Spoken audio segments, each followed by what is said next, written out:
आज हम बात कर रहे हैं एरिक वेहनमेयर के बारे में। एरिक वेहनमेयर जिनका जन्म 23 सितंबर 1968 को प्रिंसटन न्यू जर्सी में यूएस में हुआ था। एरिक वेहनमेयर अपने आप में एक बहुत ख़ास शख्सियत थे, एक अलग सी पर्सनालिटी थे, क्योंकि वे बचपन से ही एक रेटिनोस्किसिक नाम की बीमारी से ग्रस्त थे।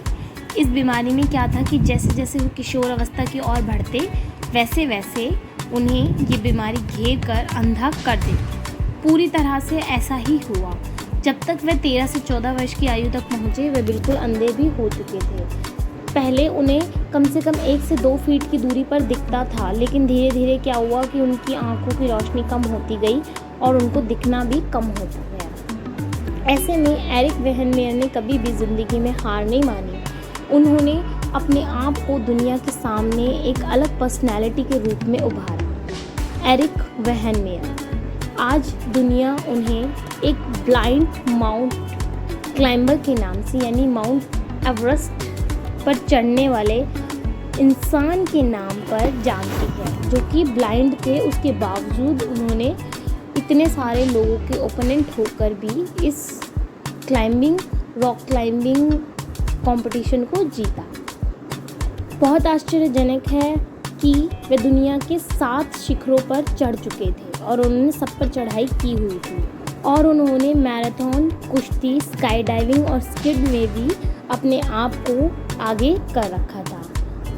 लेकिन एरिक की कहानी का एक हिस्सा ऐसा है जो उन्हें दूसरों से अलग बनाता है।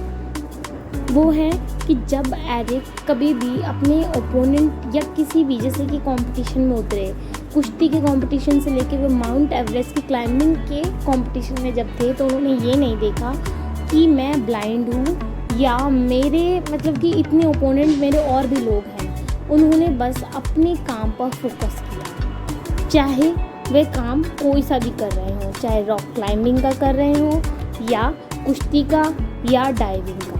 उनके कारनामों और कर्तव्य को देखकर अधिकांश लोग ये सोचते थे कि ये कैसे संभव है, एक अंधा आदमी ये सब कैसे कर सकता है। पर ये वाकई ही उन्होंने संभव करके दिखाया और साबित किया कि इस दुनिया में कुछ भी असंभव नहीं है।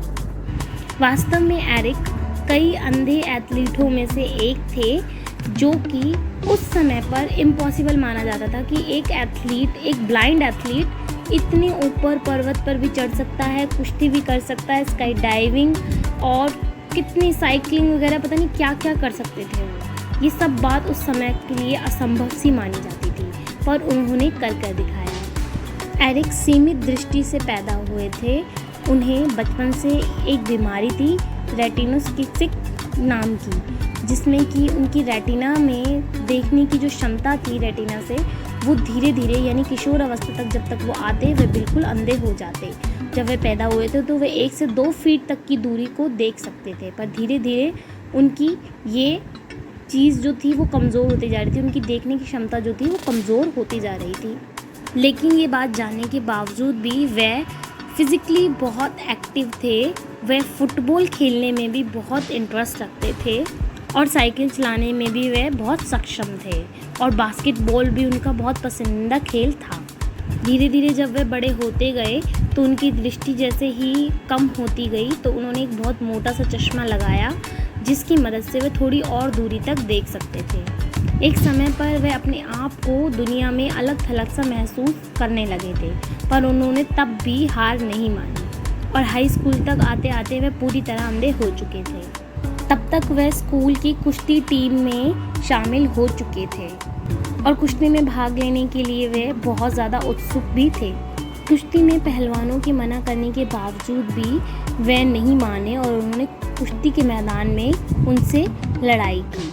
और जब वह उसमें कंपटीशन में उतरे और उन लोगों को बिल्कुल जो उनकी लोगों ने सोचा नहीं था, उनकी सोच से बिल्कुल परे, वे मैदान में आखिर तक डटे रहे और एक समय पर जीत कर भी आए।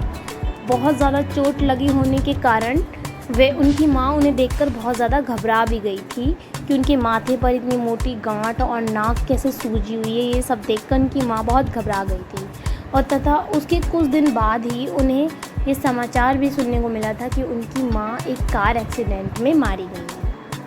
इस सदमे को एरिक बर्दाश्त नहीं कर पा रहे थे, लेकिन फिर भी उन्होंने हार ना मानते हुए आगे बढ़े खुद, और अपनी माँ एक अच्छे साथी को खोने के बाद उन्होंने तय किया कि वे ज़िंदगी में ज़रूर कुछ करके दिखाएंगे और अपना जीवन फिर से शुरू करने की उन्होंने पूरी कोशिश की। उन्होंने फिर एक अंधे शिविर, जो अंधे लोगों के लिए शिविर था, उसमें एडमिशन लिया और वहाँ पर ट्रेनिंग लेने लगे।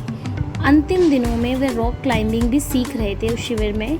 कि रॉक क्लाइंबिंग सीखते सीखते एक दिन क्या हुआ कि उन्होंने पूरा पहाड़ बहुत कम समय में पार कर दिया, और उन्होंने उस शिविर में ये सीख लिया था कि कैसे अपनी इंद्रियों और अपनी मानसिक उत्सुकता का हमें प्रयोग करना है आगे। हाई स्कूल के बाद वह बॉस्टन गए, वहाँ कॉलेज किया और दुनिया भर के पर्वतीय दूर दराजों के क्षेत्र जैसे पेरू, पाकिस्तान, स्पेन और पापुआ न्यू गिनी में अपने पिता और भाइयों के साथ चुनौतीपूर्ण रास्ते को पार किया।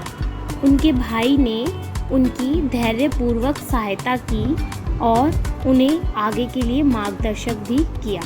कॉलेज के बाद वे कैम्ब्रिज में स्नातकोत्तर के लिए भी गए और वहाँ से उन्होंने प्रशिक्षण लिया। उसके बाद उन्होंने नौकरी पाने की भी खूब कोशिश की, परंतु उनके अंधे होने के कारण उन्हें एक अच्छी नौकरी नहीं दी गई। फिर उन्हें एक 5वीं कक्षा में टीचर की नौकरी दी। एरिज़ोना में एलिमेंट्री स्कूल में 5वीं कक्षा को पढ़ाने का उनका निर्णय मूल्यवान साबित हुआ उनके लिए। वहीं उनसे उनकी दूसरी पत्नी की मुलाकात हुई, जिनका नाम एलन था। एरिज़ोना में एरिक के भागीदारी के साथ स्थानीय पहाड़ियों पर चढ़ना भी शुरू किया। अनुभव को पूरा करते हुए उन्होंने अपनी अधिकांश समय चढ़ाई के लिए समर्पित कर दिया था। कई वर्षों तक उन्होंने स्थानीय पहाड़ियों पर विजय प्राप्त की। फिर एक बड़े साहसिक और चुनौतीपूर्ण काम को उन्होंने किया, उनकी प्रतीक्षा में थे भी वो। उन्होंने उत्तरी अमेरिका की सबसे ऊंची चोटी डेनाली यानी माउंट मैककिनले पर चढ़ने के लिए अलास्का की यात्रा की और वहाँ का प्रशिक्षण शुरू किया, जो कि 20,000 फीट से भी अधिक की ऊंचाई को मापता था। ये एक आसान चढ़ाई नहीं थी।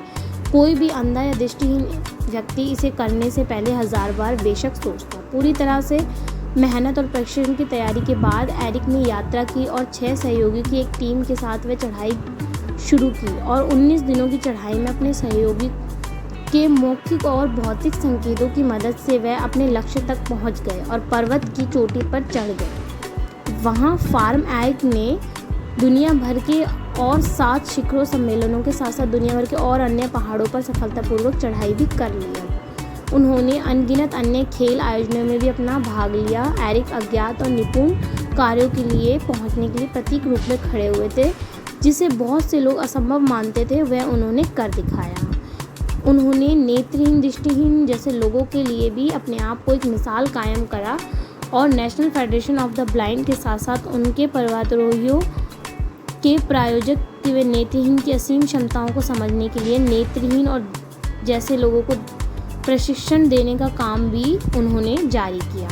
2001 में टाइम्स ऑफ इंडिया ने उन्हें ऐसी कवरेज दी कि वे दुनिया भर में मशहूर हो गए और पर्वतों को चढ़ाई करने के बाद वे पूरी दुनिया में पहले ऐसे इंसान बन गए जो अंधे होने के बाद उन्होंने माउंट एवरेस्ट और अदर और पहाड़ों की क्लाइंबिंग करके अपने आप को दूसरों के सामने साबित किया और एक अलग पर्सनैलिटी में लोगों के सामने उभर कर आए।